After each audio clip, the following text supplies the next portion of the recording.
së pari nuk është kurrfarë obligime që të sigurohen gjashtën e nënshkrime. Tentimi i dytë për bindjen tonë të fuqishme, përveç se drejt është edhe obligim, në mënyrë që të bëhet çmos për të evituar zgjedhjet e reja. Është dëm i madh nëse detyrohemi të kemi zgjedhje edhe në dhjetor edhe në prill.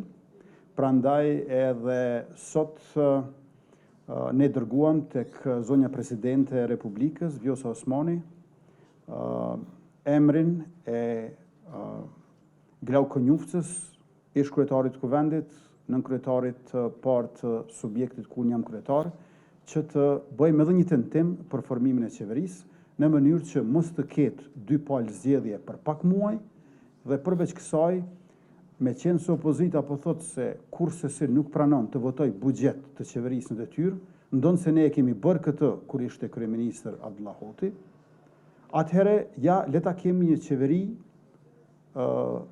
e cila nuk është më në detyrë, po e votuar në Kuvend të Republikës dhe le ta kalojmë buxhetin. Po të ishte parakusht gjashtën e nënshkrime që të tentohet herën e dytë të formohet qeveria, nuk do të kishte pasur kuptim afati 15 ditor i cili ekziston për herën e dytë. Sepse me gjashtën e nënshkrime, po të njëjtën ditë e ka lënë qeverinë. Sa vota janë saktësisht mund të merret veç në seancë plenare.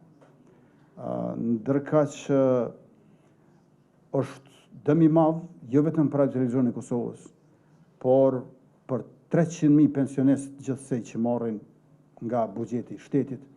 Nga buxheti i shtetit merren edhe subvencione për fermer, merren edhe mbështetje financiare për ndërmarrës, pastaj janë shtesat e rritura për fëmijë, e pa numër efektet e tjera të dobishme për shoqërinë tonë, nga të cilët qytetarët do të jenë të privuar. Prandaj kjo është një shans unike që të kemi qeveri dhe në të njëjtën kohë të kalohet buxheti për vitin 2026.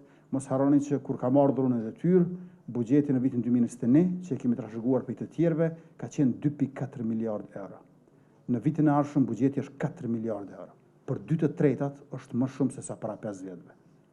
Nuk është kollaj të gjeni një shtet të cilit i rritet buxheti për 2/3 brenda 5 vjetëve.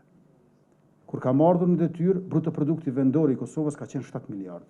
Vitin e ardhshëm 12 miliardë, mbi 70% rritje. Të hyrat e planifikuara sipas duetit Abdullah Hoti Hykmete Bajrami për vitin 2021 kanë qenë 1.89 miliardë euro. Të hyrat e planifikuara sipas duetit unë dhe Hekuran Murati për vitin e ardhshëm janë 3.64 miliardë euro. Pra pe 1.89 miliardë euro në 3.64 miliardë. Gati 2 fishim. Për vetëm 5 vjetë kemi gati 2 fishim të hyrave buxhetore.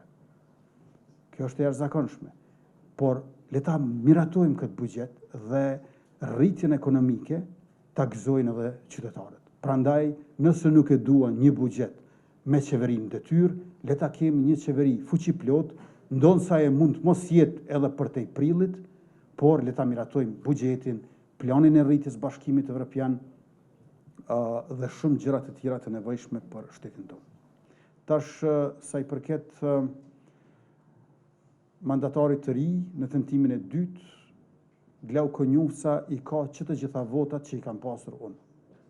Ju e dini që me datën 26 tetor në Kuvend Republikës unë i mora 56 vota, nga 61 sa është minimumi nevojshëm. Ato 56 sigurt i ka edhe Glauku, ndoshta edhe merr ndonjë më shumë. Më pak nuk mund të marr. Prandaj është e pafalshme nëse nuk tentohet.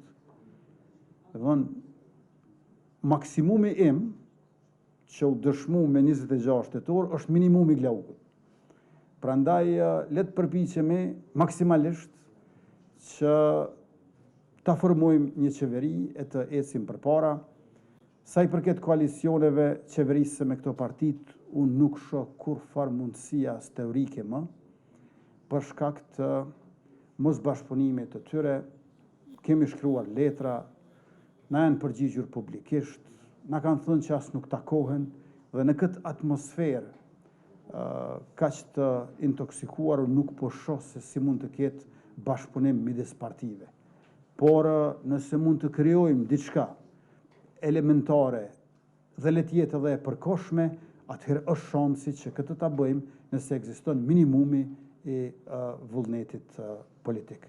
Ju e dini shumë mirë që ndaj meje për një kohë të gjatë nga elementet të ndryshme opozitare është ndërtuar një urrejtje hibride, do ta quaja.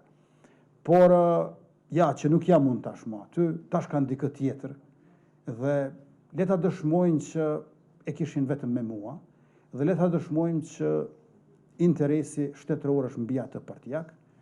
Ajo çfarë ka ndodhur, besoj unë, është një padrejtësi ndaj subjektit politik lëvizja vetëvendosje ku unë jam kryetar, po për neve kjo është çështje dorës dytë. Për neve dobia për shtetin është një rëndësie më të lartë se sa padrejtësia ndaj vetëvendosjes. Faleminderit e mirupafshim në konferenca e takime tjera.